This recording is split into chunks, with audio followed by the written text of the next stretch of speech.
many people say that they couldn't make it this evening, and we wanted to make sure that we had a recorded webinar for all of you as well. So do be aware that that you are being recorded this evening, so that we've got this training for others as well. I see the red flashing button, so we are on.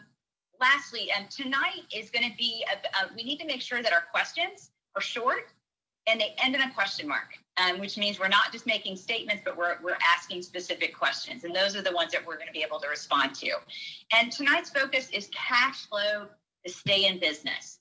So if you've got other questions, which we know there are many about what's happening in the universe, we're going to focus on those questions about cash flow to stay in business. And also we're going to give you a little bit of a snapshot as to what's coming next in stimulus assistance. I see that they pulled up another webinar. All of you who signed in for today will be specially invited to a webinar next week. We just logged this in today. It is information that other states are calling us about. People are wanting this information, which is how do, as a child care provider, navigate the stimulus funding. And we've got six simple questions that you can work through so that you can identify which of the stimulus funding are you going to qualify for as a child care provider, and how the heck do you apply for it in a simple way. So tonight's about cash flow. Next week's going to be about that. And so we will, as a follow-up to tonight's webinar, we will invite you to this as well. It's a Tarrant County presentation. We're going to open it up to everybody because there is so much interest in it as well. So 2020 was tough, and 2021 will determine your survival. And so we want to make sure that you've got the information you need to thrive and to begin to recover and come up with a game plan for what you're going to do. So with no further ado, I'm going to hand it over to Raquel, who's going to introduce tonight's speaker. And we've got, again, stay throughout. There's going to be training hours. Raquel's going to give you a little more information about how you get all of that as well. So with no further ado, I'll hand it over to Raquel in Dallas. Raquel? Thank you, Kara. Good evening, everyone. We are so excited that you are joining us tonight. We have a very interactive and engaging webinar for you tonight. Our trainer tonight is Don Adams, and we have a slide. Before we go to Don, I do want to go back. Kara did mention our partners. This is our slide with all of our partners who are on the call tonight. Texas Mutual is our funder for tonight, so we wanted to make sure we recognize them for their contribution for us to be able to hold this webinar tonight. So thank you so much to Texas Mutual. Our next slide has all of our partners tonight. So any event that you have a specific question for your workforce area or your agency that helps support you with Texas Rising Star or CCA, CCMS, you are more than welcome to make sure that your questions are in the chat. You can specifically put to that area, or if you just have a general question, and of course, a question about the training tonight. Thank you. Our trainer tonight is Dawn Adams, and you see her lovely picture here on the screen. She has over 20 years of experience as a master trainer in learning and development, business coaching, business management, strategic planning. She also has experience working in the industry of early childhood. So tonight you will get a chance to get some of her expertise that she will share with you as you utilize the tools and resources for having the confidence to work within your cash flow. Hopefully you guys have had an opportunity to pull the resources that were sent to you. If not, we will make sure we have some links that are added into the chat. And if you have, again, if you have any questions, please feel free to let us know. We are capturing your attendance today, so we will be able to share with you your certificate for 2 hours this week at the end of our webinar. As Kara did mention, we are recording this session. This session will be housed on those different workforce boards on their website, so you will be able to go back. If you were not able to get some of the information or capture your notes, you'll be able to go back and hit the playback for this webinar tonight. So without further ado, let us go ahead and bring up Dawn Adams.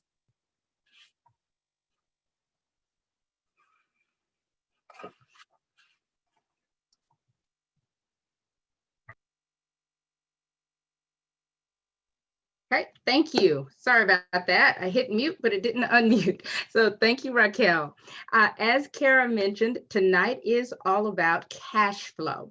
So we're going to spend about the next hour, 15 minutes or so, and we're going to talk about understanding cash flow, really helping you to understand what it is when we say cash flow.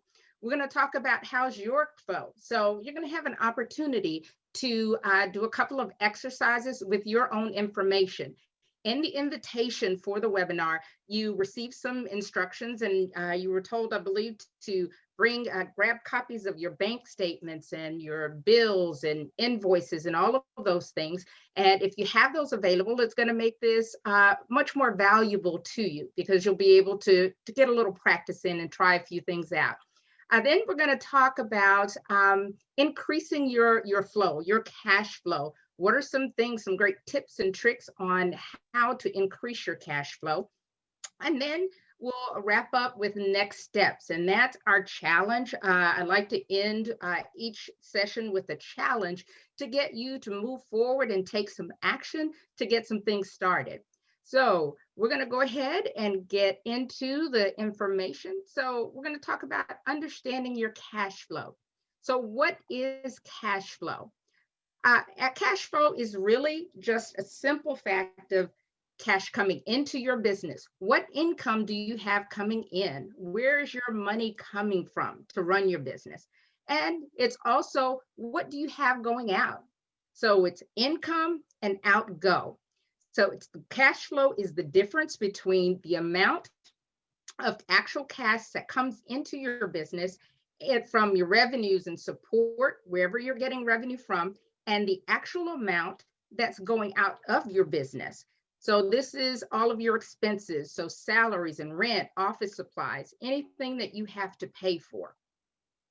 So here, what is cash flow? This is just a quick, easy graphic for you to remember. So cash flow equals your income minus your expenses.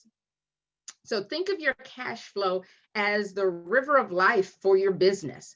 When your cash is flowing in a positive direction, there's opportunity, there's continuity, right? You have opportunity for growth and expansion. But when your cash flow is stagnated, right, that poses all kinds of challenges for you as a business owner and the quality of care that you're able to provide.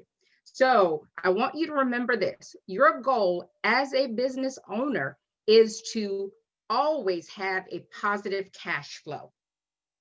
Okay, that's your goal. Day 1 to day 231 or 2031, however long you're in business, your goal is to always have a positive cash flow. So we're going to have a few polls throughout this session. So we're going to start off with our first poll. And if you can launch that for me. So I'd like to just get a little check with you. So what is your current confidence level with managing your cash flow? So on a scale of 1 to 10, excuse me, 1 to 5, where are you with your cash flow? Do you think you need help? You need to do a little bit better? Are you okay? Pretty good? Or are you that expert that you can teach others? So we're going to give you a minute to go ahead and fill that out. Make your choice.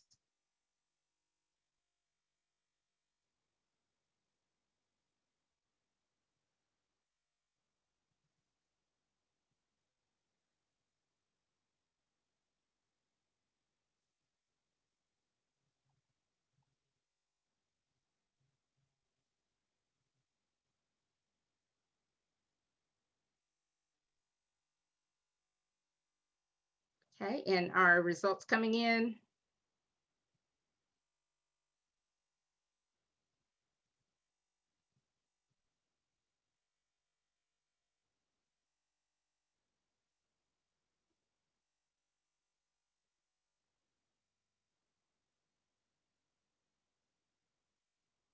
Okay, answers are coming in.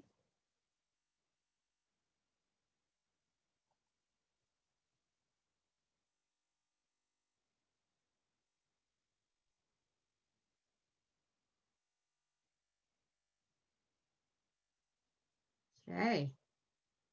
See some 4s and 1s.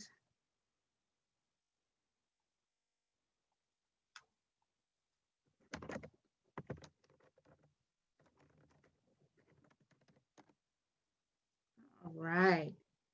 And Crystal, are you able to display our results for us? You can go ahead and close that poll out. Alrighty. Okay. Okay. All right. Well, looks like we have just about 13% says they need help. A few of you could do a little bit better, but the majority of you are saying you do pretty good. So that's awesome. So that helps us understand where we kind of need to focus. So for a lot of you, this session is going to be a review, or I'd like to say a refresher, just to bring a few things to top of mind to remind you the importance of your cash flow. So when you're thinking about cash flow, okay, let's talk about how you determine your cash flow and how you're going to basically calculate that. So the first thing you want to do is just gather all of your documentation together. So grab your bank statements. If you use a payment service like Cash App, pull those reports down from that. Get all of your bills, your utilities, any loan payments, credit card payments. You want to gather all of that information together in one place so that you can easily access it. And then the next thing you're going to do is just simply record your income. You're going to document that income. So itemizing each source of income that you get, your fees, your grants, subsidy, whatever you have coming into your business. And you're going to record that as planned income. So for what we're going to talk about is a cash flow projection. So when we project income, we're looking at what we expect to bring into the organization and what we expect to spend. So you're going to record that as your planned income, and then you're going to look at your expenses. What do you expect to spend? Okay, so your supplies, your mortgage, your rent, all of those things that you would normally pay for, okay, you record those. And then the final step is you record your actuals. You're going to document what actually happened, not just what you expected to do. You've already done that. You're going to calculate the difference between what you had come in and what you spent. So what came into the organization and what you spent. And that's going to give you your actuals. That's going to tell you what your actual cash flow is for the month. So if you think about your bank statements, if you have a checking account, at the beginning of the month, you'll have on your statement, it'll say your beginning amount or a beginning available funds. And then at the end of the month, it's going to tell you your ending funds. So that's what we're looking for, is what is that flow of cash at the beginning of the month to the end of the month. So I mentioned cash flow projections. So why do we do cash flow projections? So it gives us visibility into how much cash is available on a monthly, weekly, or quarterly basis. You can do your projections however you would like to do them on whatever period makes the most sense for your business. So if you want to do it weekly, monthly, quarterly, that's up to you as a business owner, because you're going to look and see what makes the most sense for you.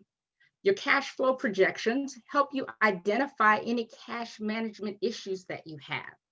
And you want to think of it as just a basic breakdown of the money that you're expecting to come in and the money you're expecting to go out of your business.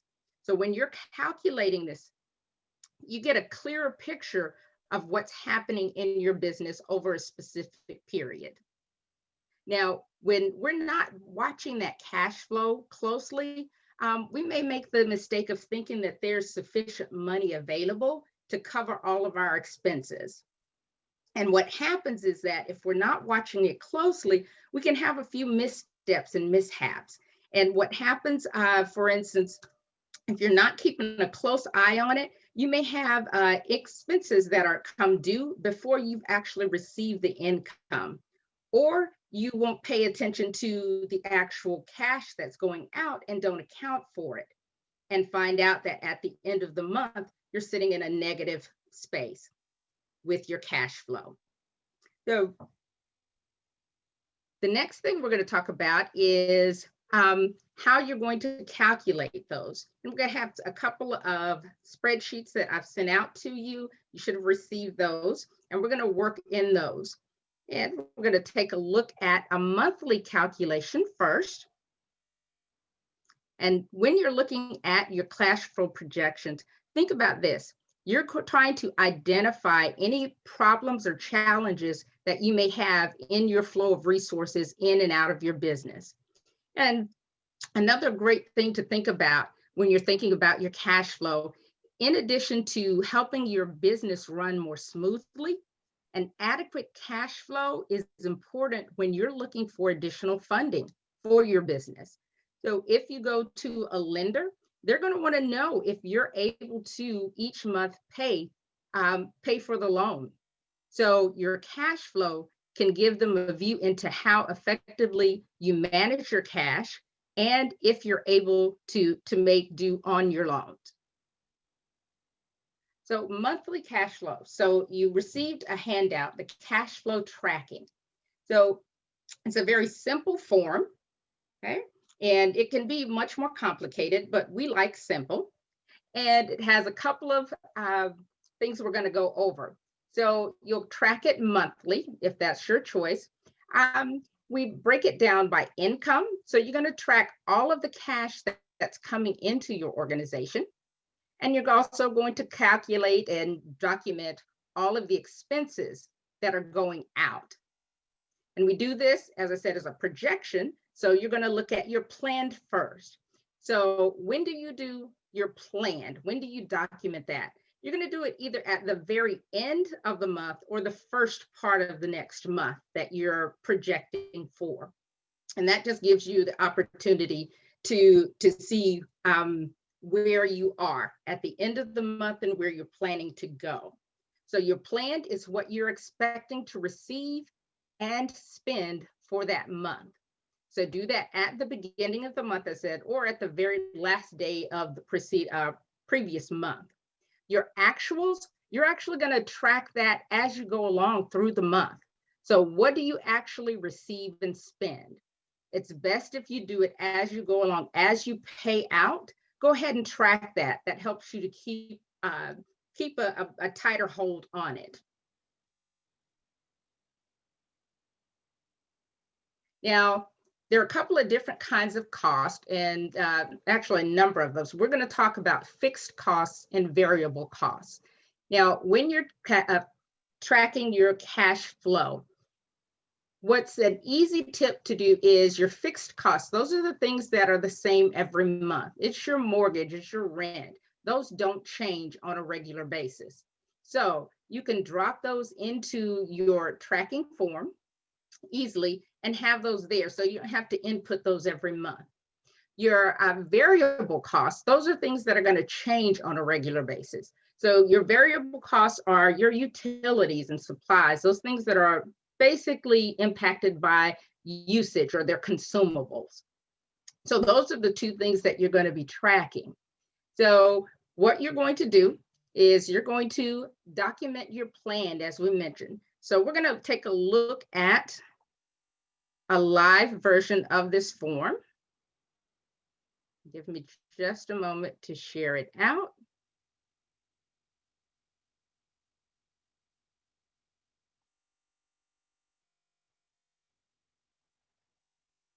Okay, and if you can see the cash flow tracker, give me a thumbs up in the chat.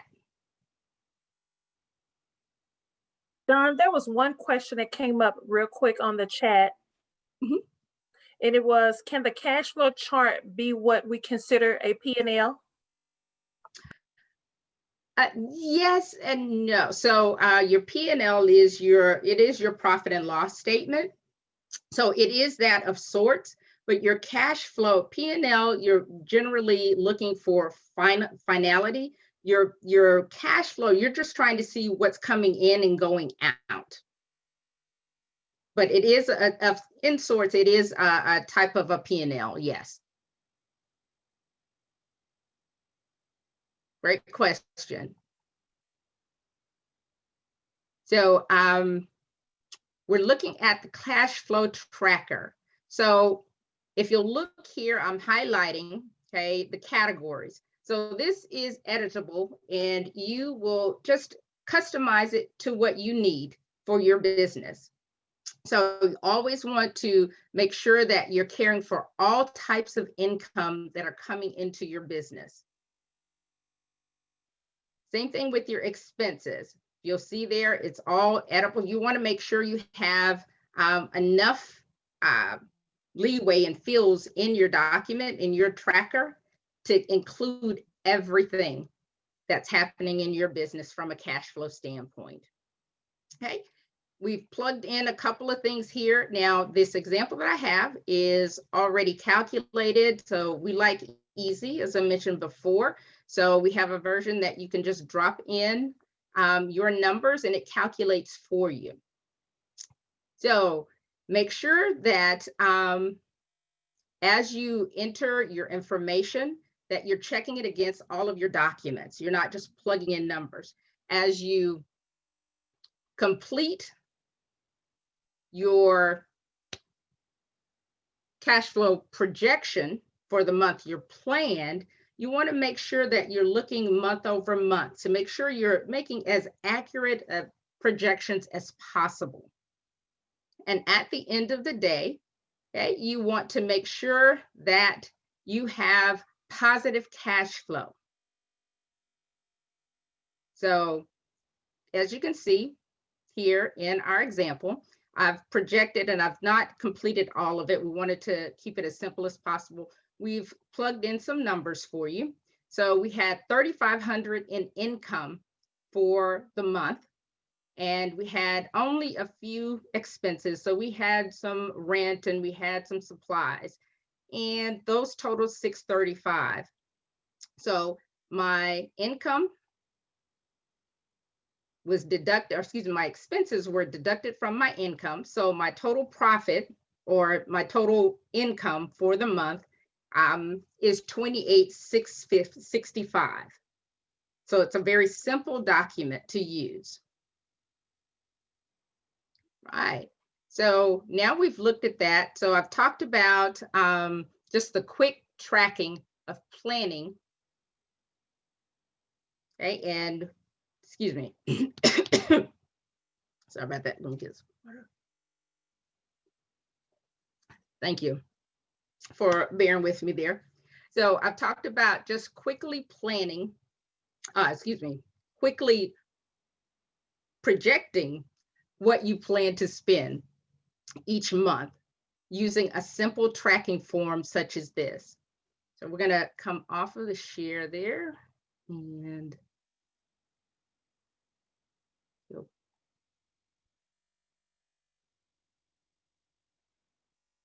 okay.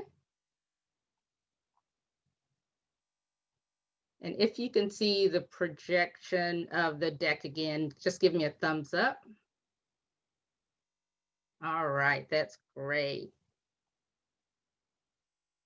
So as I mentioned, okay, a quick tip when you're creating your tracking form, you want to make sure that you're making things as easy as possible for yourself. So your fixed costs, go ahead and drop those in your tracking form and copy the template over so you save time for yourself. So now you're going to have an opportunity to practice a little bit. Okay, so what you're going to do is you're going to pull out the cash flow tracker that you received, and you're going to project your planned income for January. Now, I know we are in the middle of the month, but just humor me a little bit. So we're going to enter in, okay, your planned expenses and income for the month. So you should have your documents together, okay? So we're going to project for January. So I'm going to give you a couple of minutes. So you're going to enter your planned or budgeted income for January. So go ahead and just plug in a couple of things, okay? You don't have to worry about completing the entire worksheet. You can do that outside of the webinar. We want to just give you an opportunity to plug in. And then once you've plugged in a couple of your income totals, you're going to, your income, you're going to calculate the total for that.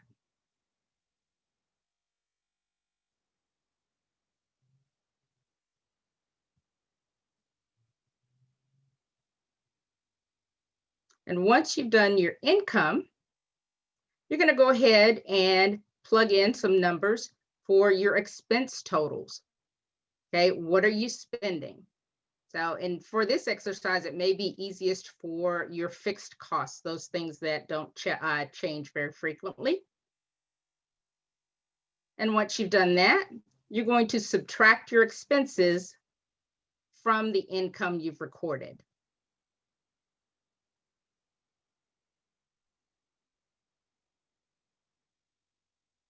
Now, when you do that, okay, your goal is to see your final number, so your total, to be a positive number. Okay, you want to make sure that your income exceeds your expenses.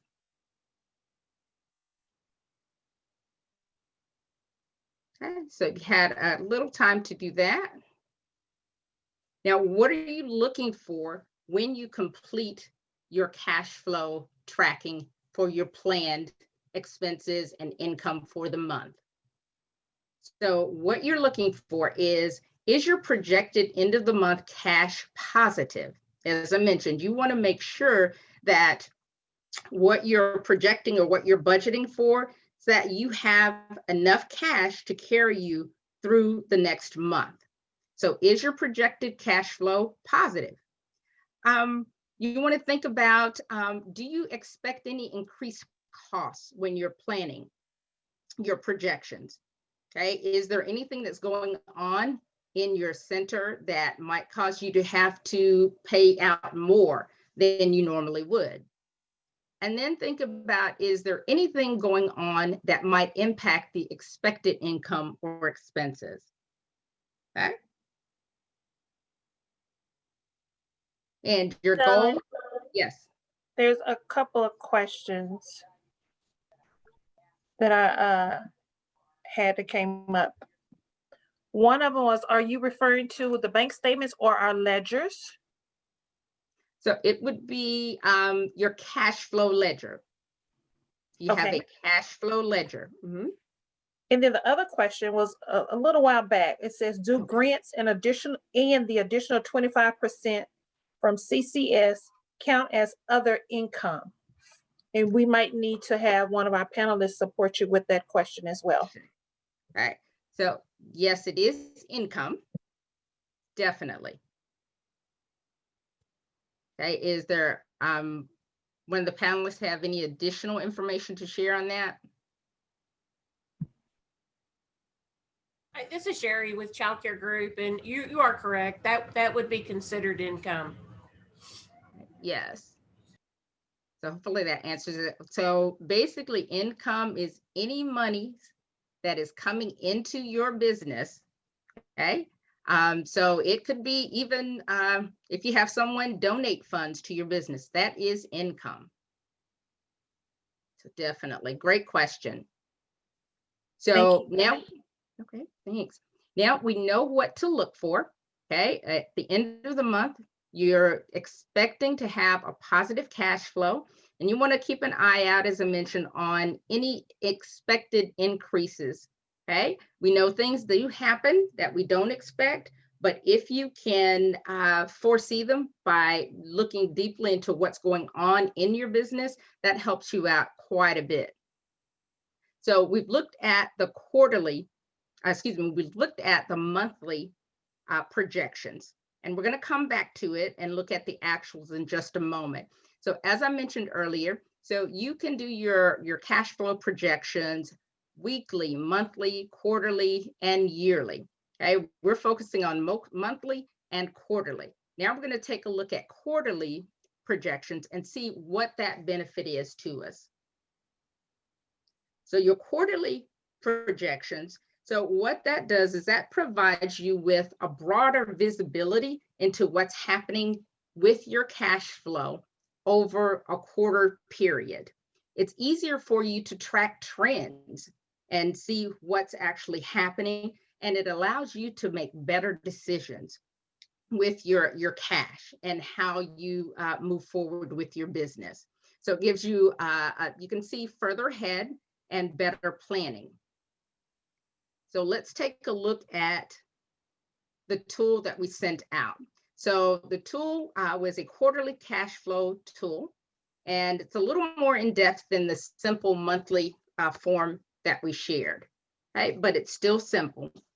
So with the quarterly cash flow, as you can see, you have 3 months. So you would set it up for quarters. So January, February through March, April through June, etc.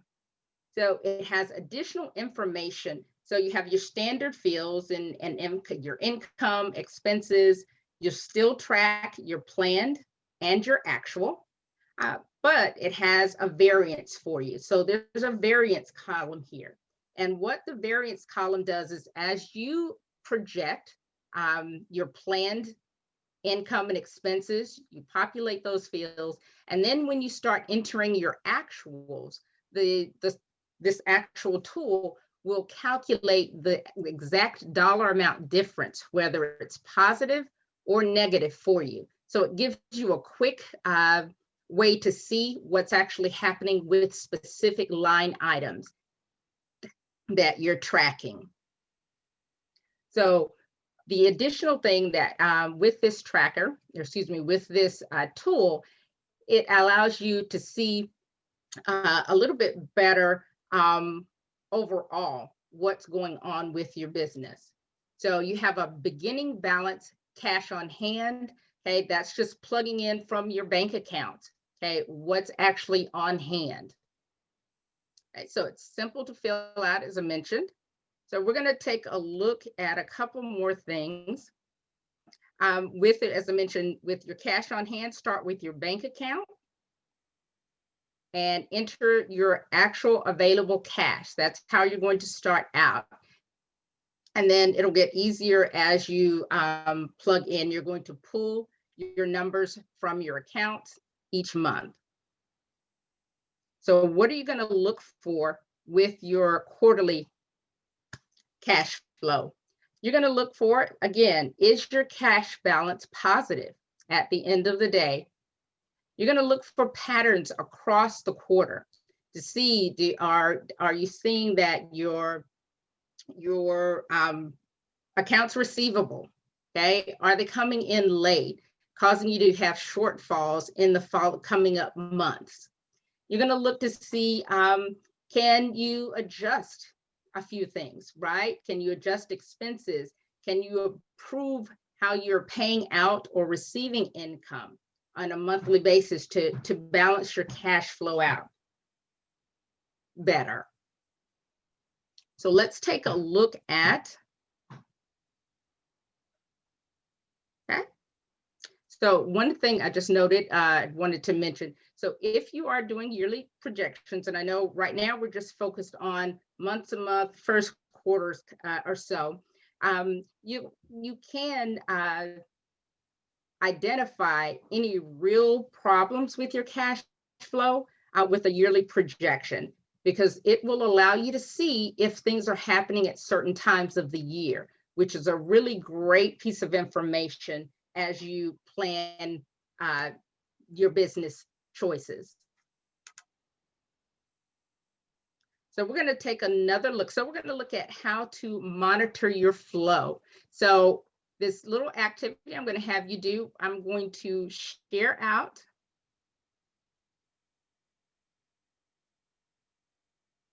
a quarterly tracker.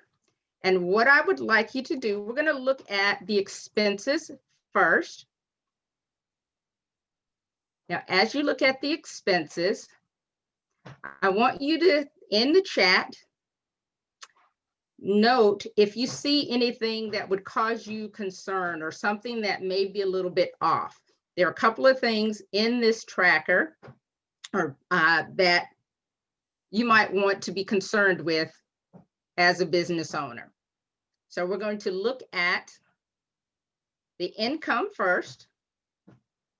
And I want you to look line by line. And in the chat, tell me if you see some things that you want to know.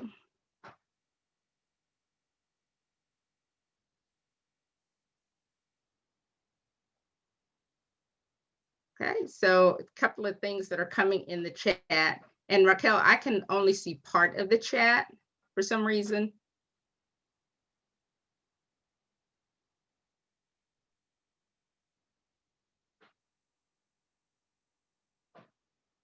Okay, I see fees are being underestimated.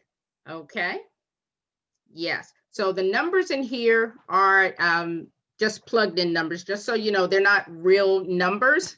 So if your fees are more than that, then that's understandable. So Don, in the chat, some people have said salary for March. Salary for March, okay. Another Yes. person has said, what is variance? What varies? And then someone else says salary. No schooler income. Okay. $500 variance. Okay, yep. So I'm going to take first the $500 variance. So when we look at our infants in February, okay, our planned income for infants was $2,000, but we actually collected $1,500. So what might the problem be there? In the chat room, what would you think? If we plan to receive 2,000, but we only received 1,500, what might be the problem? So someone said maybe lost a client, okay, lost some kids, okay. There's someone did not pay, right? Okay, so we didn't collect the fees for that. So that's good. So children drop, slow pays, yes. Someone said parents got their hair done instead of paying tuition. That might be a possibility. Drop in enrollment, not collecting fees. Yes, you guys are dead on it. So as you can see, this is how this tool can work for you when you're managing your cash flow and you're able to look on a regular basis to see what's happening. When you plan it out and then you track your actuals, you can see what's happening to your cash flow. So we'll talk a little bit in a little minute or so about some options there, but definitely it's a way to see what's happening with your income, with your fees. So you see there's a $500 variance there. So you are short $500 in income for this month, if this were your center. Someone mentioned that the, let's see, I think someone mentioned something about March, and again, we were missing $500. So in our preschoolers, as we see, yes, excuse me, in our toddlers. So we were short on we got an increase of 500 there. So we were expecting 1,000 income for our toddlers, but our actual is 1,500. So what's the possibility? What might have happened there?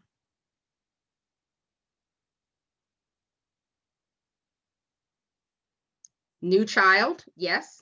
So we get some new kids, drop-ins. Yes.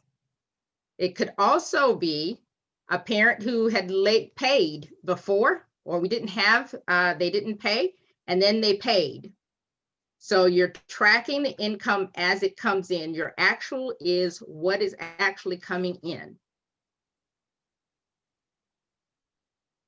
So great job there. So now we're going to look at expenses. So I'm going to scroll down and hopefully you can see this.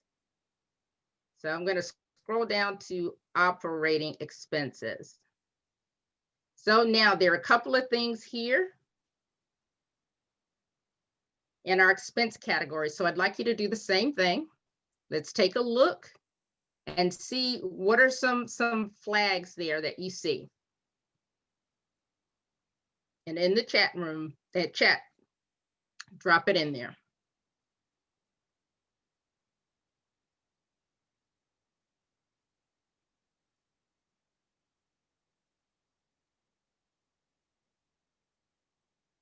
Of course, there's a lot more to look at in this operating expense section. But there are a couple of biggies out there. What are you seeing? Okay, so kiddos are eating a whole lot in February. Yep. So a $250 increase in the food expense, right? And groceries, overspending in food. Okay, so there's something that's happened, right? Okay, yep. So, okay, I see someone noted for mortgage expense. So there's an increase in mortgage expense. So must have been a late fee, right? So you guys are spot on. You've got this. So let's talk about the food. So in the food, so we had January was 500, sounds good. February, we planned 500, but we actually spent 750. So that's a huge increase, right? Something didn't expect. So someone said maintenance. So we look down here at our maintenance and repairs, and we haven't projected anything for maintenance and repairs. But in February, we had $100 maintenance or repair fee. So we can see something happened, something broke, and we had to get it fixed. So in this scenario, what happened is that our refrigerator broke mid-month and we had food that spoiled. So we had to go out and buy some more food. Okay. So as you can see, it was an unexpected expense, but we had to account for it. And when we track planned versus actual, we can see when those things occur. Okay. It makes it a lot easier. So I had someone else say, let's see, the fridge, maintenance. So payroll processing, okay? So we had some increases in payroll processing, I think someone said. So let's see. Oh, well, we don't have anything in payroll processing. And that's just, I just didn't plug anything in there because I wanted you to be able to see the spreadsheet a little bit easier. If we filled it out completely, it would have made it much more difficult to see. But as you can see, okay, the value add for doing a quarterly cash flow projection, saying you're planned and doing it over a quarter, it allows you a larger view into what's happening in your business. Okay, I love that, Shaylin, light bulb moment. That's awesome. Okay, so we're gonna pop out of this and we're gonna go back into our deck in just a sec.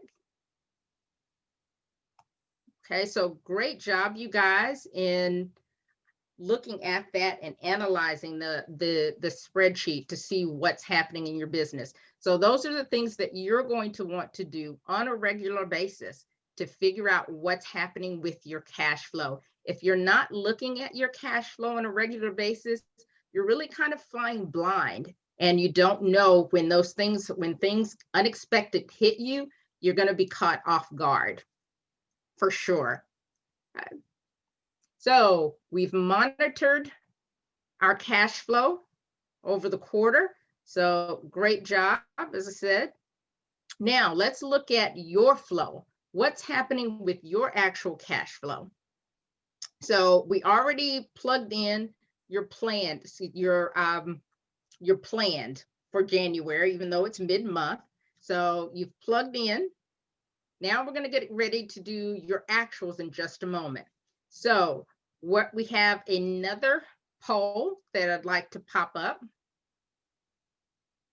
So in this poll, we want to know, what's the status of your current cash flow?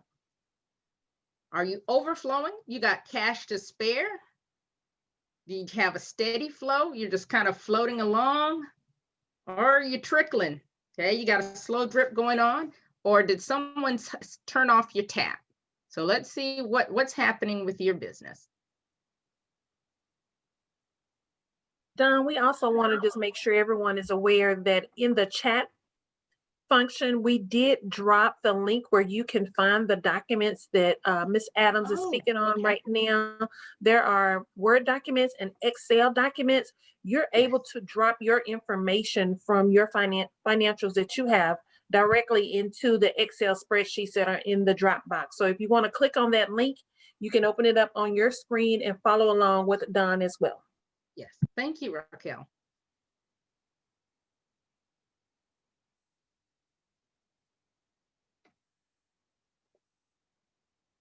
Okay, so we're answering our poll.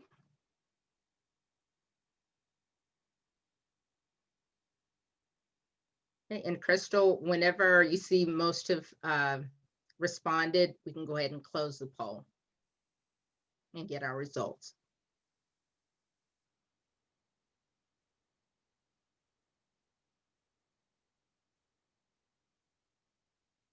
Okay, all right, so looks like most of us are in the middle. So we have a few that are overflowing with cash. So hooray, yeah, great for you. That's the exception, unfortunately, right now.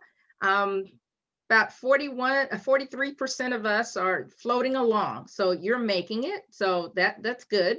And then 45% are trickling along. And then we have just a handful of folks that the tap has been turned off. Okay. So one of the reasons we want to ask this is see where everyone is, and to help you come up with some ideas on getting that flow, that tap turned back on, and to increase that trickle into a steady flow and get that steady flow to overflowing again. Right? So we've been talking about cash flow, what's coming in, what's going out. So those standard things we've talked about. So you have your fees that are coming in, right? You get loans. If you have loans out there, that's income. Your grants, your subsidy, as we talked a little bit ago, that is income. So those things that are going out, your salary, wages, mortgage, rent, loan payments, food, anything that you're paying for. Don't forget about your professional services. So accounting fees, attorney fees, those things are all expenses. They're outgoing cash. So our goal is always to increase income and reduce our outgo, reduce our expenses. That's how we're going to get our cash flowing as much as possible. So what we're going to do is now we're going to take a little time and we're going to complete your actuals. Now, I know we're in the middle of January, and so you don't have all of your, end of month stuff. But as I mentioned earlier, you want to make sure that you're tracking your actuals as they occur. So if you already have the forms, or you can download them, okay, we're doing the cash flow tracker, so the simpler form, and you're going to have an opportunity to complete your actuals. So looking at your bank statements and other statements and bills that you have, okay, I'd like you to go ahead and take a moment to fill out your actuals using that form. So again, we're in January. You're going to start with your income first, okay? And whatever income you've received to date, go ahead and plug that in. And then you're going to, once you've added that income, you're going to calculate your total income. And then you're going to move on to your actual expenses to date. Once you've plugged in those expenses, you're going to calculate that expense total.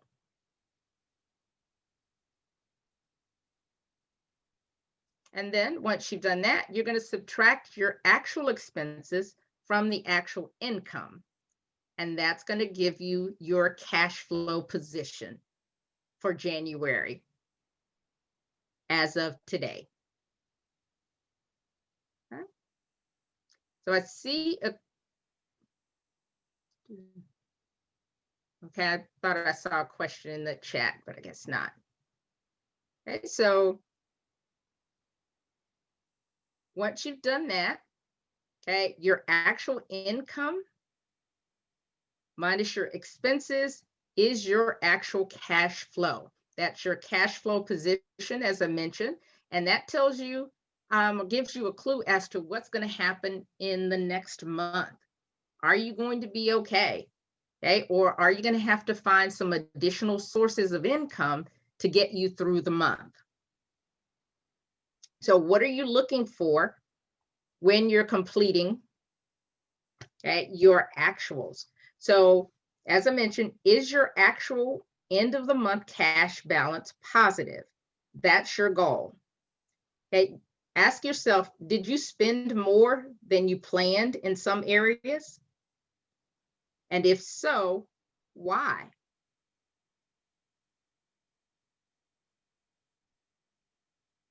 Okay.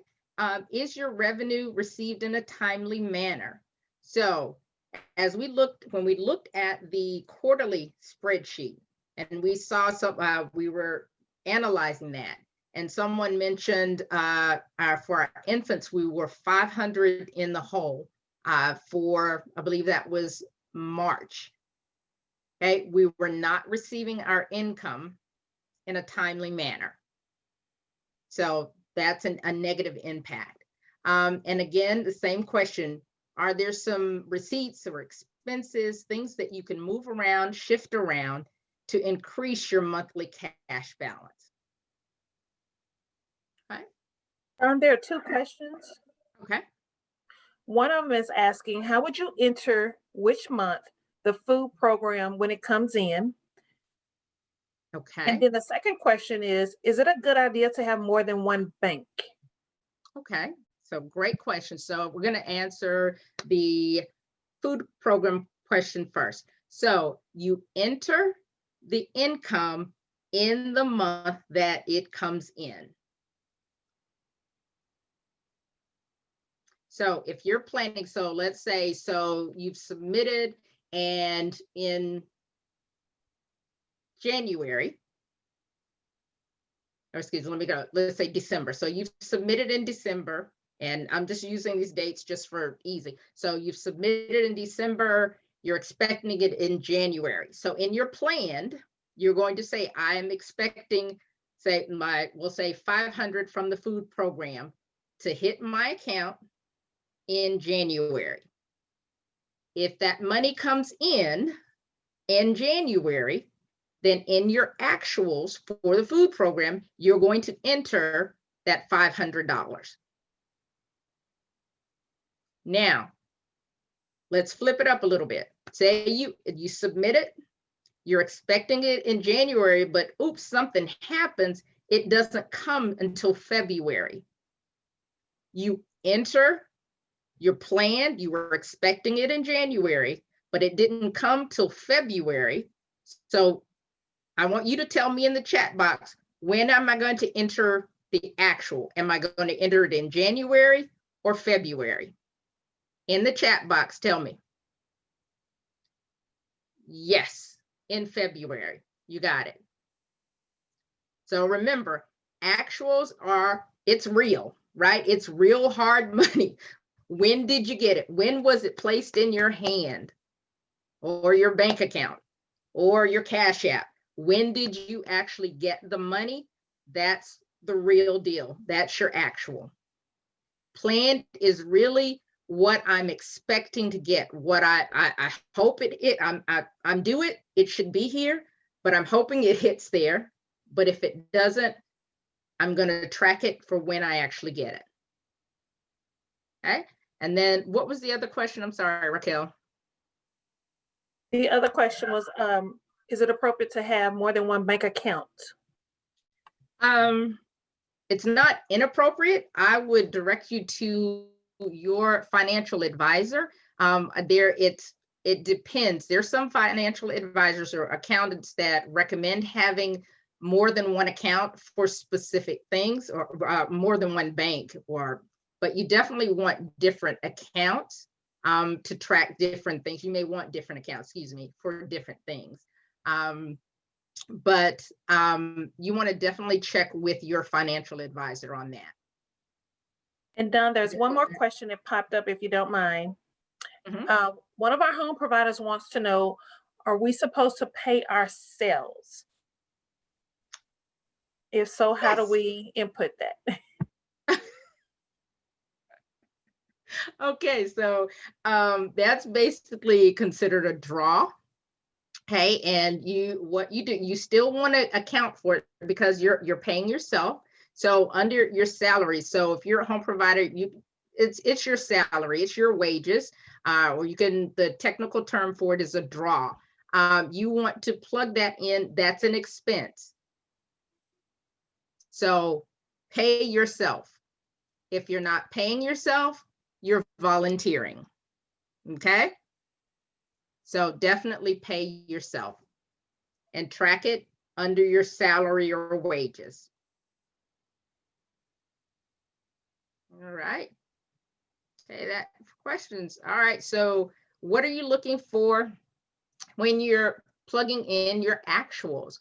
A couple of the questions already answered that, but you're looking to make sure that your actual end of the month cash balance is positive. Now, if you see the example I have here, it's noted to see the little red block there. Are we positive or negative there? Tell me in the chat box.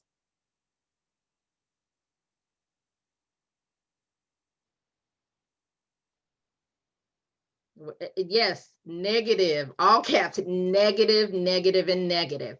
So we're going to have some issues going into February, right? We're likely not going to be able to cover our expected expenses for February. So our goal is always to have a positive cash flow. So when we look at this, we see that we were expecting $4,300 and some odd dollars to come in for income, but a couple of things happened.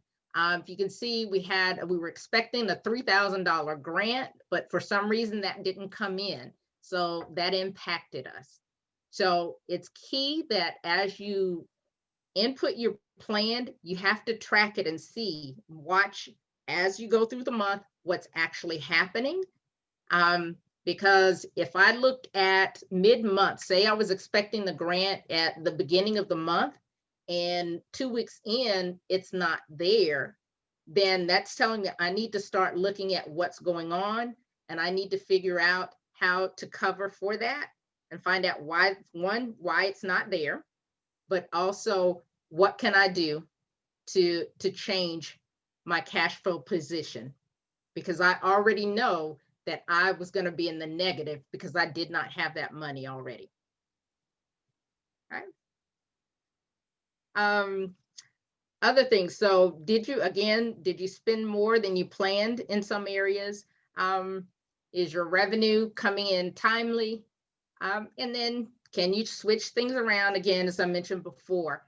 And then this is just a little tip that I'd like to give to folks. When you're planning or budgeting at the beginning of the month, if you notice over a few months or so that what you planned to have come in or what you plan to spend is far off or consistently off from what you actually do, then you want to reassess what you're doing from a budgeting standpoint. Okay, you want to look and see why are you so far off? What's happening?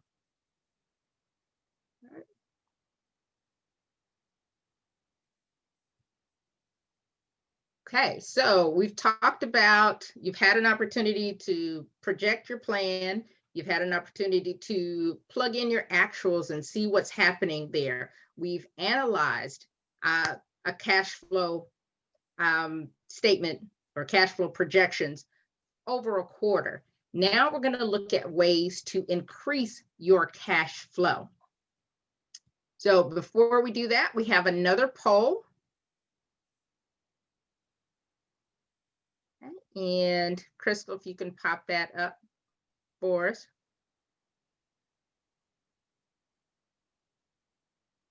Okay, so we've talked about cash flow, cash flow, cash flow, and an important thing, support for cash flow is cash reserves.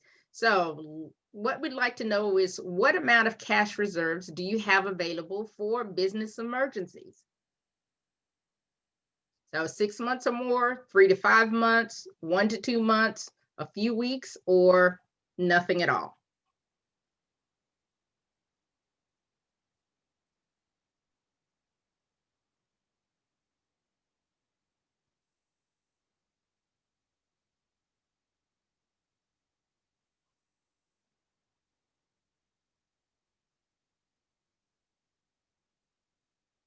Don, while they're answering that poll, there's another question that came up on for the home provider on paying yourself.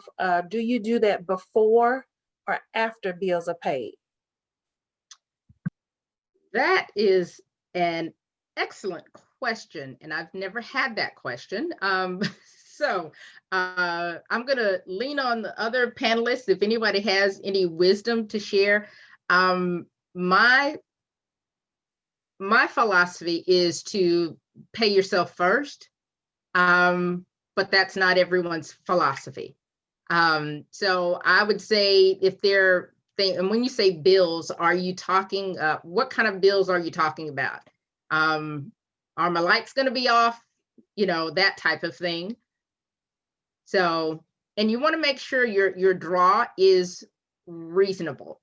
If you're pulling in, and I'm just using like just random numbers at this point, but if you're bringing in 2,000 a month, you don't want your draw to be 1,500, right? It needs to be reasonable to what your actual income is.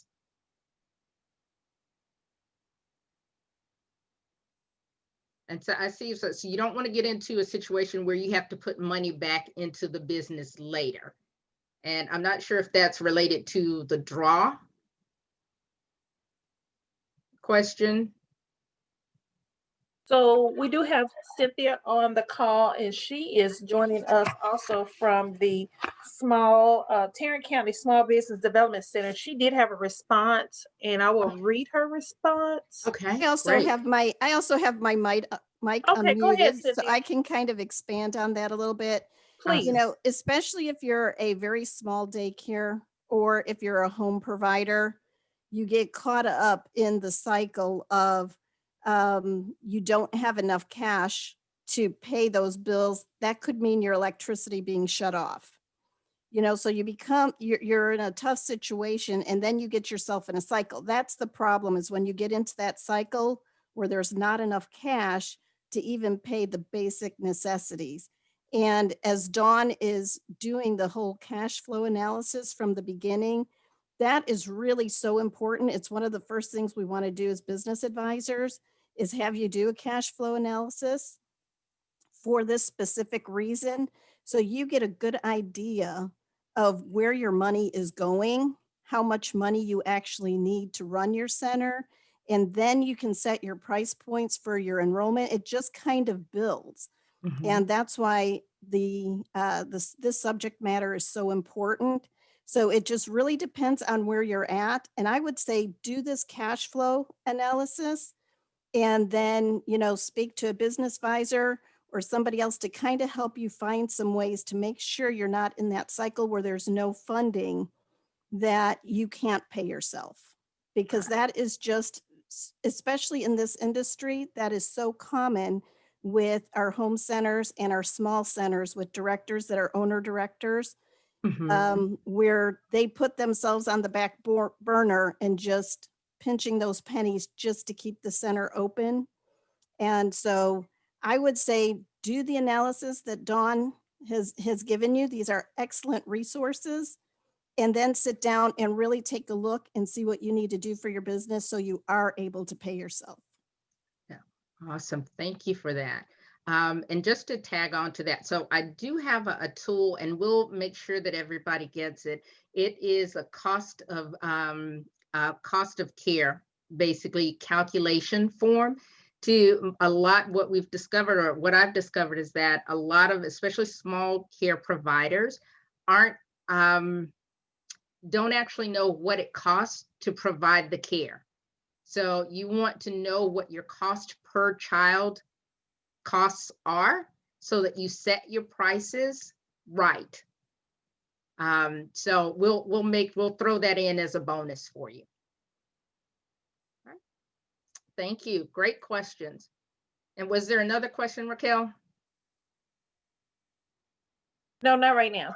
Okay, thanks. So, okay, so we have our poll results. So we have about 17% folks right now that have 6 months or more. That is awesome. We have about 27% that said they're right in the 3 to 5 months category, so that's good.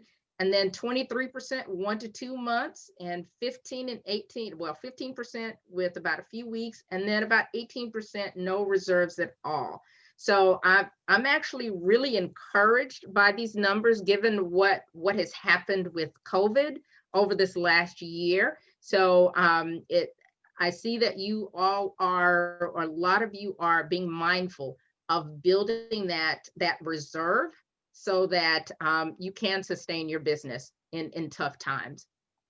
So with that in mind, so your cash reserves. So for those of you who currently don't have cash reserves, we want to make sure that, as I mentioned, you can sustain your business at least for a few months until things turn around. So you want to make sure that you have something there. So 3 to 6 months is a good target to have cash available, okay, in case something happens. So in the case of COVID, some of us were not able to have kids in our home for a little bit. So what do? You still need income when things happen. So how you calculate your cash reserves or your emergency funds, you take your monthly costs and you multiply it by the number of months you would like to be able to sustain your business if you could not work. And that gives you your cash reserve target. So if I normally spend about $2,000 a month in my costs, and I want to make sure that I can hold on for 3 months, I'm going to take that 2,000, multiply it times 3, and that tells me my target is $6,000. So as a business owner, what I'm going to do is start planning on how to build that cash reserve fund. Okay.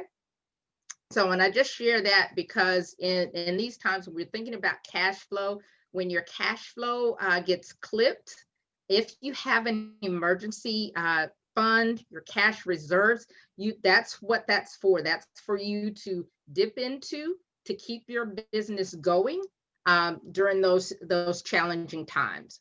Okay. So as we've talked about cash flow, we want to talk about now some ways to increase your cash flow. So the goal at the end of the day, as I said at the top, it's to increase your income and decrease your costs.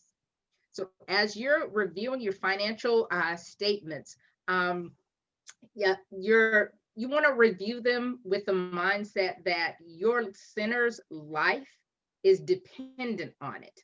So you want to be consistent, do it on a regular basis so that you know exactly what's happening. You prepare your monthly cash flow projections at the beginning of each month, and you just do it on a regular basis. You want to make sure to increase your cash flow. Here are a couple of things that you want to do. So you want to collect your center's cash, right? So as I mentioned, if you're not collecting the cash, then you're kind of a quasi-volunteer, right? So you want to make sure that you're invoicing parents properly.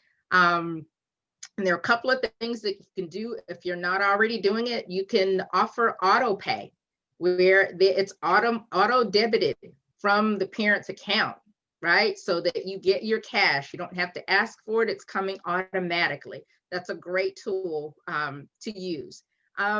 If you can, when you bring someone new in the center, collect a deposit up front, okay? And then when you have late payers, don't let it go too long, right? You want to nip it in the bud. Don't let them get too far behind, because when they get too far behind, you know that the likelihood of them catching up is nil. Okay. And then this is just on a stretch side, give parents resources to help them with their own budgeting and cash flow. If you can help them better manage their cash, in the end, it's going to help you better manage the cash flow into your business. Okay. Reducing your costs. So ways you can reduce your cost. You want to review your payables, right? All of your expenses a few times a month to see what's happening. Are there things that you're paying more for than you have to? Cut expenses wherever it does not hurt your quality. So think about it this way. So when you think about cutting back, in a lot of industries, the first thing they do is they start cutting back on staff, right? Well, your staff is the heart of your business. So it should be a last resort, not your first option, but your last resort. So look at ways to cut back. If you have some planned purchases and you need to cut back, consider putting those off, right? Or in any optional things, putting those off until later, until you stabilize your cash flow. And then another option is getting a line of credit. So a line of credit, if you're not familiar with it, you get a lender. They provide you with a line of credit. It's an open line, kind of an open loan. So you can take funds out of it, pay it back, and take funds out again as you need to. So a line of credit is a great resource for you. So those are some of the things that I've suggested. So in the chat box, tell me some of the things that you've done or you can think of to increase your cash flow or reduce your cash out.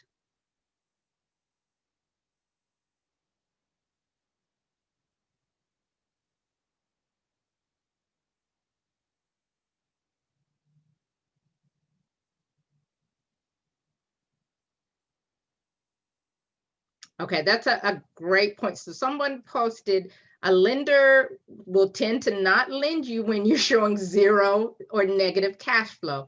And that's very true. So as we've been going through the cash flow statement, the cash flow projections, when you're tracking your cash flow, so the documents that we've gone through, you can track and show you have a positive cash flow. That's actually documentation you can take to the lender and show them that you've been managing your cash flow, you have a consistent positive cash flow, and that they would love to see that, because that's going to enable them to look at what you're doing and seeing that you're going to be able to pay your bills, and then they'll lend you the money. Okay. Let's see. So fundraising. Okay. So fundraising to increase cash, pay loans out early. Okay. Couponing. Okay, if you're renting, talk to your landlord about delaying or reducing your rent. Excellent. Shaneda said she asked her social media community for donations to help offset curriculum supplies and costs. That's awesome. Raised funds to cover 5 months. You deserve a big hand. That's awesome. Collect late fees. Yes, definitely. Increase your daily rate, drop rate. Okay. Refinancing, if it's available. Yes. Implement an application fee. Let's see. Okay, so here's one. Instead of laying off staff, decreased hours, 1 hour per staff. So that's an awesome idea, right? So you were in a position, you decided, I'm not going to lay people off, but I'm going to work together with them, reduce 1 hour per week. Okay, you increased your cash flow, you decreased your expenses and wages, but you kept your folks employed. That's awesome. That's a great idea. What else? Inventory tracking. Okay. So these are awesome ideas for increasing your cash flow and reducing your outflow. Okay. So remember that. So someone mentioned working with your landlord. You can also go to your mortgage lender, talk with them, right? About forbearances or different options that you have to reduce your costs for a period. Okay. Awesome. I'm just trying to see what else we got. And then I have decrease your operation hours. Yes. So definitely, those are all great options. So another option is if you're not currently receiving the participating in the food program, that's an option for you. Expanding your care categories. So I had a couple of providers that I worked with during COVID. So they had space in their center and they've opened it up, leased it out to school age families who brought teachers in. So those are some options there. And then offering advanced billing for market rate children. Okay, that's an option as well. And then someone says, Shaneda said she stopped shopping unnecessarily. That's a great way to do that as well. And then someone already mentioned charging a minimal registration fee. So those are great things to do. So our next steps were right at the end. So cash flow quick tips, prepare monthly cash flow projections, get consistent with it, do it on a regular basis, monitor your cash flow, see what's coming in and what's going out. Make sure that you're collecting your center's cash on time, okay? And reduce your cash out, find additional sources of income. And some of those additional sources of income, so SBA opportunities, so your PPP, EIDL, those are coming up again to be released next week, your applications. So keep that in mind. And then finally, what we're going to do is this is your charge. So SMART goals. So we've talked about cash flow, increasing your income, reducing your expenses. So now it's time for you to put that to work. So we've included a SMART goal sheet for you. So SMART goals, they're specific. You're going to talk about exactly what you're going to do. They have to be measurable, okay? They have to be attainable. They have to be realistic and time bound. So what's your assignment? Your assignment is to set 1 to 3 goals for yourself, no more than 3. You're going to write down the goal. You're going to plan how to accomplish it. You're going to give yourself a due date, and then you're going to do the work, okay? So you're going to put together a plan to increase your income and to decrease your expenses. So that's your assignment here. All right, so I'm going to pop up our last poll, okay? So what is your current level of confidence managing your cash flow? So we ask it at the top, and we're going to ask it right now. So if you'll go ahead and pop that in.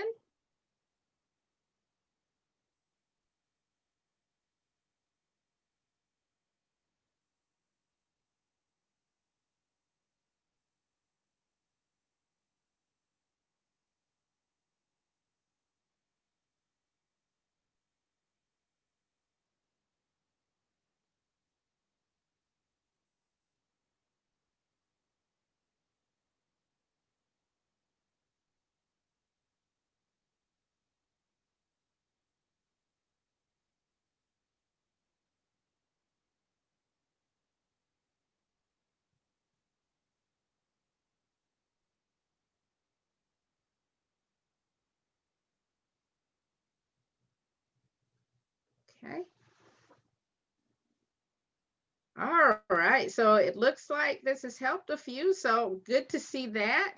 So we have about 41% now at pretty good, 30% at I do okay, only 5% at I need help, and 17% at I need to do better. So awesome. I'm glad you got a couple of tips that you can use. And so now I am going to turn it over. Thank you so much for your participation and interaction. Now we're going to give us about probably about 20 minutes of Q&A. And so you just pop your questions in the chat. Thank you, Don. You're So for the welcome. participants, we have our panelists, which are representatives from the different agencies and organizations that were on the slide. If you have specific questions, please go ahead and put your questions in the chat, and we'll make sure that we get those questions answered for you. We also, again, we have a representative from the Tarrant Small Business Development Center. She is also available to answer questions. I know some of you guys had some specific questions there. Some people had some questions about grants. If we also have additional questions for Ms. Adams as well. So here's a question. When does the PPP application start for the childcare businesses? And also, panelists, you are able to come off mute and answer questions. I know you can see them as well. They're going to come in probably faster than I can repeat them.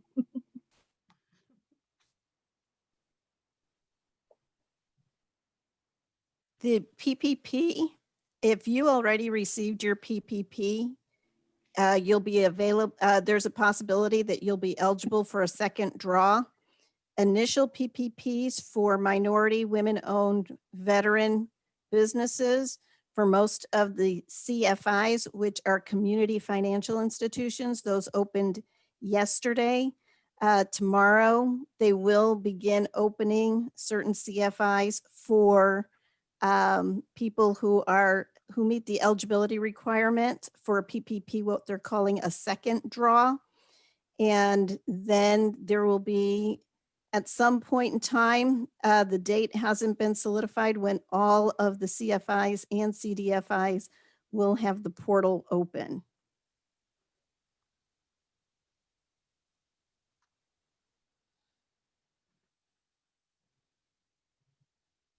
Thank you. And let's see what else we have come up.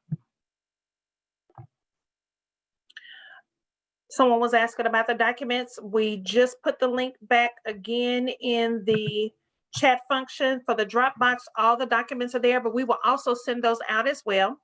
Here's another question. Was the extra 25% in childcare reimbursement extended?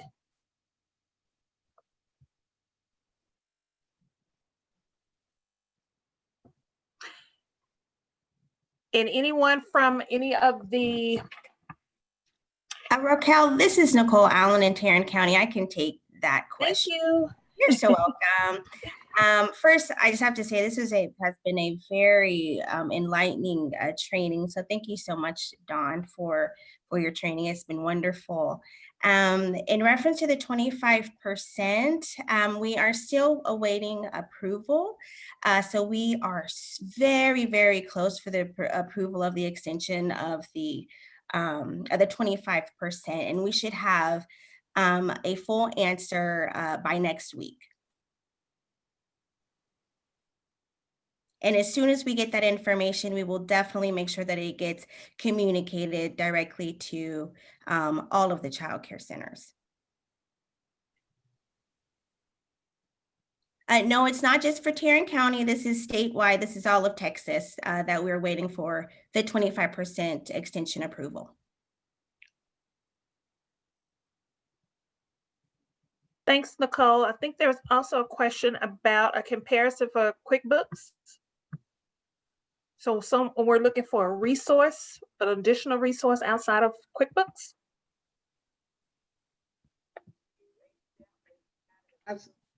I'll take it. So there are lots of accounting tools out there. QuickBooks is just one of them. There's Quicken, there's Xero. So there are lots of options out there. And it's up to the individual kind of what their preferences are, but there are a lot of them. You can just actually just Google accounting, small business accounting software, and you'll get a host of things that will come up. But QuickBooks is probably one of the most popular out there. Thanks, Don. We also have another question here, Don. Either you or Cynthia may be able to answer this one. Is there a specific banking form to give to parents in order to auto pay? And is it the same for credit unions?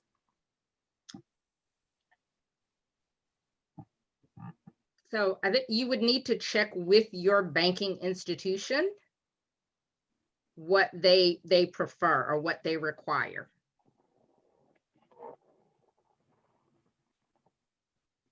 Okay. Are there other grants or loans going to be available beside the PPE? And that may be for Cynthia. Right now, there is the PPP through SBA. What's available is the PPP. There is also, we're waiting on the final rules from SBA on an EIDL loan. A grant. The loan has been extended, but there is a grant, but there's very specific requirements that SBA is setting for that, and we haven't gotten the final rules on that, but that is a potential. Outside of that, there's no other grants currently that I know of that are coming through the SBA. Thank you, Cynthia. Here's a question that is specifically for our organizations that are housing the Texas Rising Star. One of the attendants is saying, we were certified for Texas Rising Star last March. Our rates did not change. In parentheses, they said increase. Can you explain why? So we could have one of the representatives from the Workforce Board. Mm-hmm. Hi, Raquel, this is Rhonda. I can take that one. You would need to look at your reimbursement rates on your either provider agreement, MOU, financial agreement, whatever your local area uses. If your reimbursement rates or your actual calculated daily rates are lower than your area's maximum rates, that could be why your reimbursement rate didn't change. So in all situations, the subsidy contractor gets from a provider what their rates are. They calculate it to a daily rate. And then the system will always look at the provider's calculated rate versus the maximum rate, and it's going to pay the lower of the two. So I would contact whoever your contractor is, your CCS, CCMS, Child Care Services, and ask them to take a look at that, and they should be able to help you figure that out.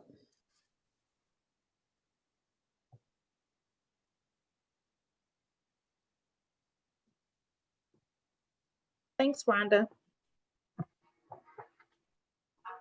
Let's see. How will we find out about the grants that may be offered through SBA with the specific requirements you spoke of?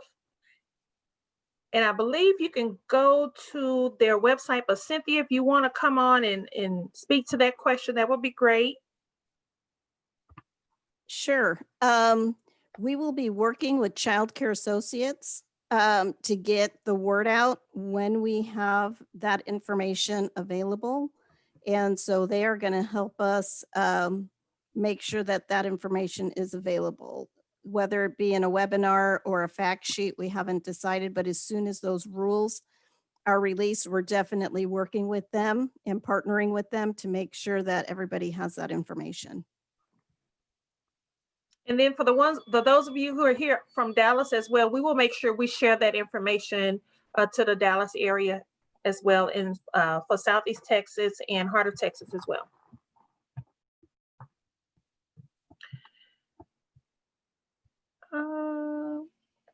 So what if your current PPE has not gone through the forgiving process? And another point to that is, can you explain the difference between the PPE and the EDI grant? Okay, so if you got an original PPP in 2020 and you have followed all of the requirements for whatever covered period you used, the 8 or 24 weeks, as long as you used all of your money up and you have met all those requirements to have it 100% forgiven, as long as that money is spent, you can apply for the second round of PPP.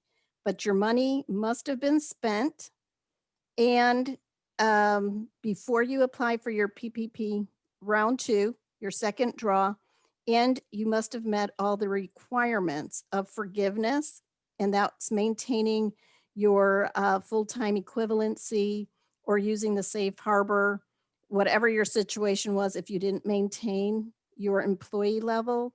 So that's important. Now for PPP second draw, it's not available to everybody. Just because you got the first one doesn't mean you get the second one. You do have to show, and you will have to provide documentation to show that you've had a 25% decrease in revenue from 2019 to 2020.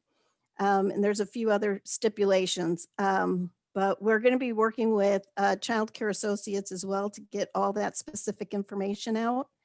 And then the difference between PPP and EIDL is PPP is what we call a 7A program. It was an extension of that program designed specifically because of COVID. And you go through a bank, which, or any other financial provider that's approved by SBA. So it could be either a CFI, which is a community financial institution, or a CDFI, which is a community development financial institution. So you can check with whoever you bank with, and they will let you know whether or not they are an approved provider. SBA also has a website that you can go to, is sba.gov, and they do have a list of authorized providers as well. You can call the SBDC office and we can help you find a provider. So the EIDL goes directly through SBA. So that is an SBA guaranteed loan that goes through SBA, and that application for an EIDL loan would be at sba.gov, and that's where you would access that. So 2 different products to meet 2 different aspects. The PPP is designed for at least 60% of those funds have to be used for payroll costs, 40% for approved expenses, and the EIDL is for operating costs. That could include payroll, anything in the everyday operation of your business. Great information, Cynthia. Thank you so much. There's a resource that has been popped up in the chat for providers in the heart of Texas. You can visit McLeanian, Small Business Development Center to see information posted about today's PPP loans. There's a link that's posted right there. Someone also said they use Cabbage Online for PPP. And there's a question about, I think we've answered this, the first part, what is a PPE? The next part is, do you have to register for an EIN to apply for loans or grants through SBA? this person is a first-time provider. A lot of information was helpful, but not familiar with a lot of the terminology. So we want to definitely make sure that you have that information. You do not have to have a separate EIN number to apply for PPP or EIDL. Thank you. Okay, we have a few more.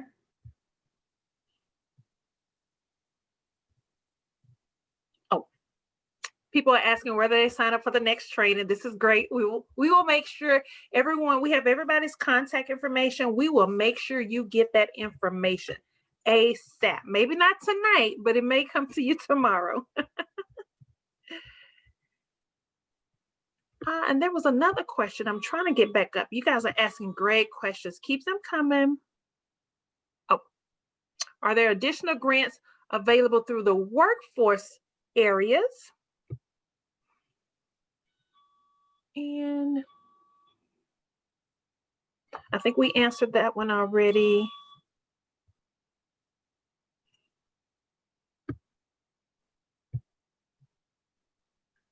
Okay. We may be getting down to the end. Okay, any more questions coming through? Any more questions? We answered the one about Texas Rising Star rates changing. Rhonda answered that one. Here's the other question. Thank you, Sabrina. Is there a percentage that you recommend for us to pay ourselves? So that could either be Dawn or Cynthia.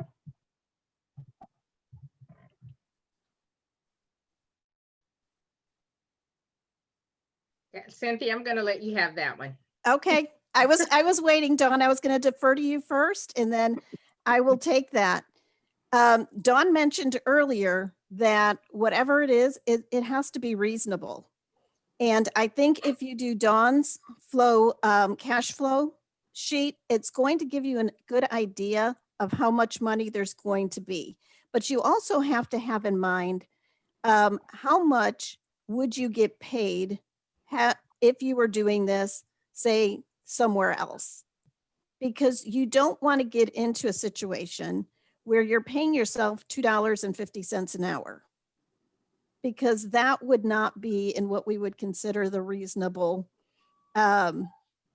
within the parameters of what would be reasonable. So you want to look and see what you would get paid, what you would like to get paid, and build that into your projections for your cash flow. And that's going to help you see, if you start paying yourself something that's reasonable, what you need to do. As Dawn says, you're going to see those trends, and you need to see where your business is trending, but then you need to add that payroll cost in there so that you are paying yourself something that is reasonable.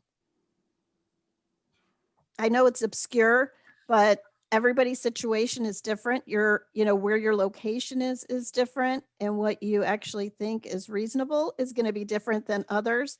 But it's really important to add that into your cash flow analysis and kind of see where that's going to take your business. But to sacrifice yourself at $2.50 an hour would not be fair to you to even bother paying yourself that. You want to make sure that you're reasonable. And one thing about this profession is a lot of times we don't get the respect that we deserve as directors. And so you want to make sure that you're giving yourself that respect as a director, as being a professional. Well stated, Cynthia. Thank you. Okay, we have a couple more questions that came in. Well, one is a comment, and I wanted to just let you know, yes, this webinar is being recorded, and each of the workforce boards will have a recording link on their homepage, so you'll be able to go back and take a look at it and use it as a reference.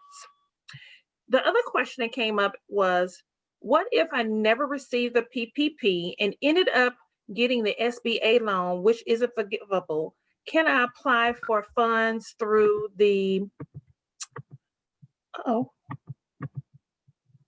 can I apply for other grants? I believe that's what it is. It just cut off here at the bottom. For a second round of PPP. If you never received PPP for the first, in 2020, then you would apply under the rules of what they're calling the first draw. So because you have not gotten a PPP before and you haven't applied for one before, you can now apply for a new one. And there's a set of requirements you need to meet to do that. So I would say contact your local SBDC office. I think my contact information was also put in the chat, and you're welcome to call me. And if you're not within Tarrant County, I will make sure that we can send you to somebody who can answer all your questions in whatever area you are. SBDC supports the entire state of Texas. So there is an SBDC office that supports everybody who's on this call. Thank you. Another comment, we heard about the minority grants coming. How would we apply? Is there additional information on the minority grants? Are we asking about the minority grants through SBA?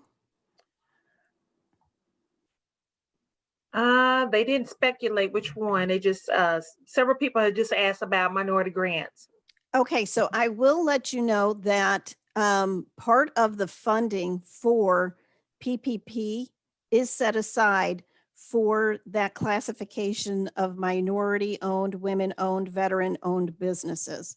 So there is money in PPP that is set aside specifically for that group.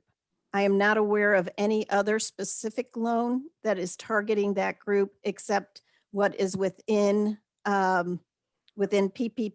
Now, the EIDL targeted grant, which I kind of alluded to a little bit earlier that we don't have the final rules on, that grant is going to be made available to any business that is in the census, what the census determined as a low income area. So there is money set aside in that EIDL targeted grant for businesses in those low income areas. Outside of that, I am not aware of any other grants specifically targeting that group that's coming through the SBA. Okay, thank you.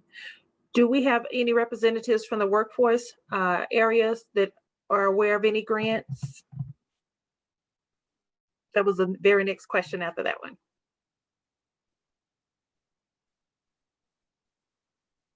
Okay. The next question is for Don. Should wages and payroll costs be included in the cash flow reserve, or does it make sense? Okay, can you repeat that? I'm sorry. Should wages and payroll costs be included in the cash flow reserve, or does that make sense? Yes. So if your cash reserves are there to keep your business afloat, right, during emergency situations. So if you have wages, you need to be able to pay your staff. So yes, you would want to include that. Okay, thank you. You're welcome. Where can we find the information regarding the CARES grant that is giving centers fundings to purchase PPP?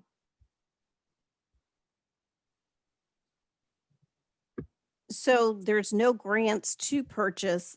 PPP is going to be a loan product that you're going to apply through a financial institution, whether it be more traditional in your community finance institutions, your CFIs, or your community development financial institutions, your CDFIs.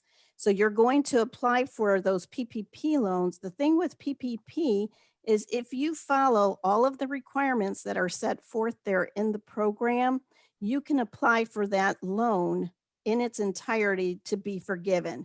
So in a sense, the PPP then becomes a grant if you go through the forgiveness process. Thank you. And Don, here's another one in reference to payroll. What % of income is good to stay between?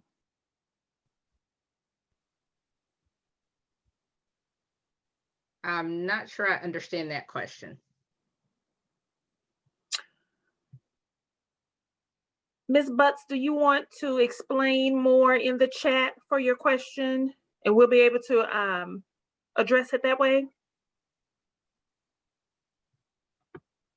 We'll give her an opportunity to respond. Great.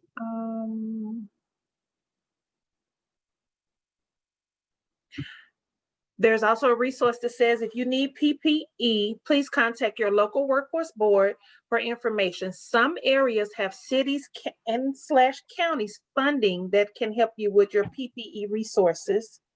And Ms. Butt says she will explain.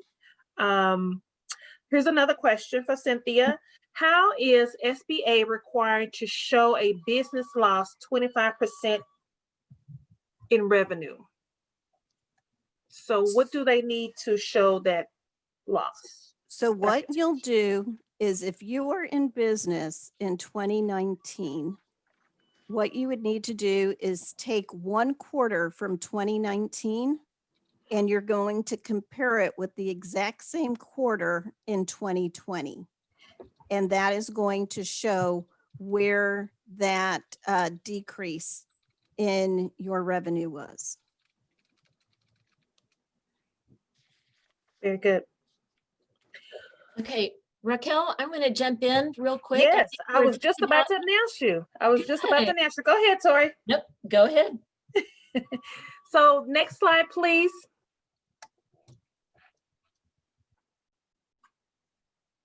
There we go.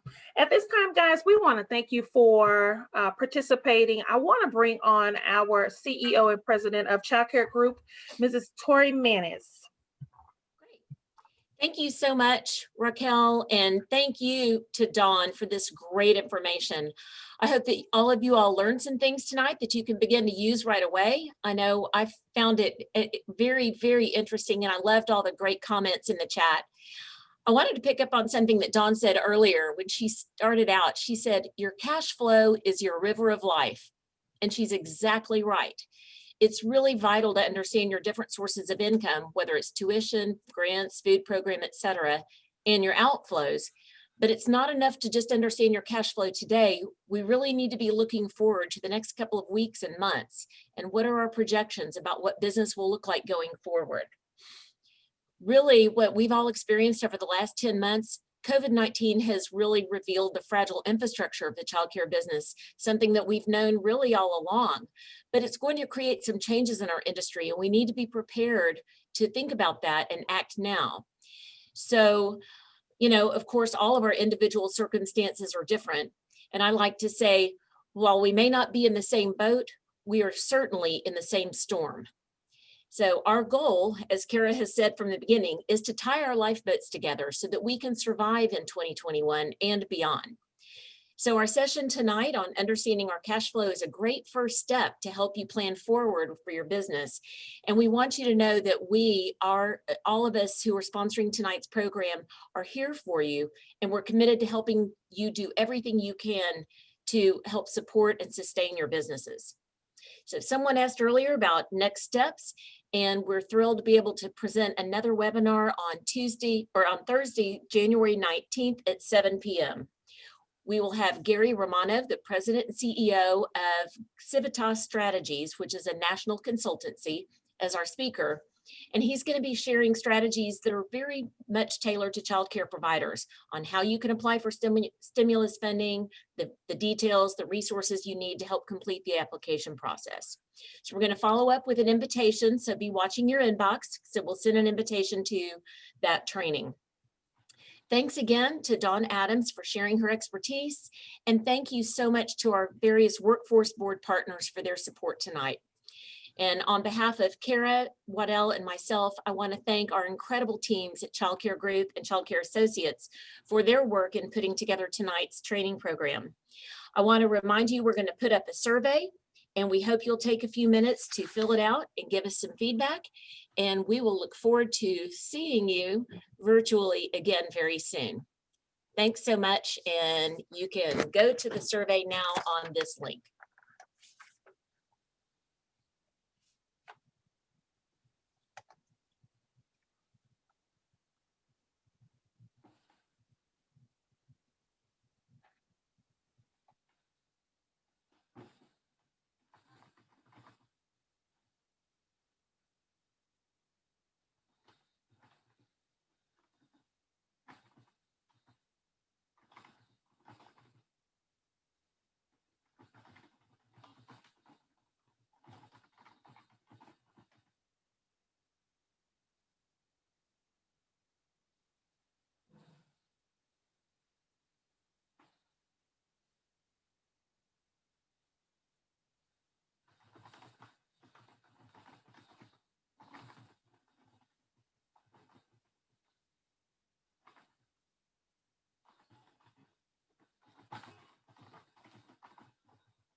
So I see in the chat, some people may be having some problems with the link. So there's a QR code. You can take your phone out, go to your camera and point your phone to the screen, and it'll pop up the survey. You can fill out through your phone, or you can hover over, use your mouse, hover over the link, copy, paste, and put it in a new browser to fill out the Survey Monkey for today's session.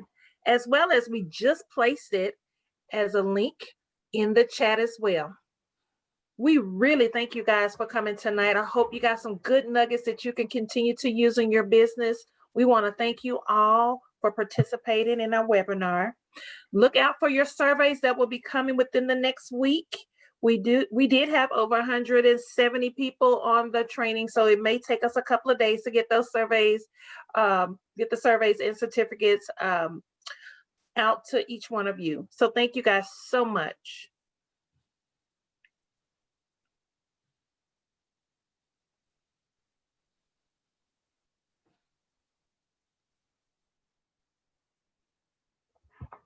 Have a good night. Yes.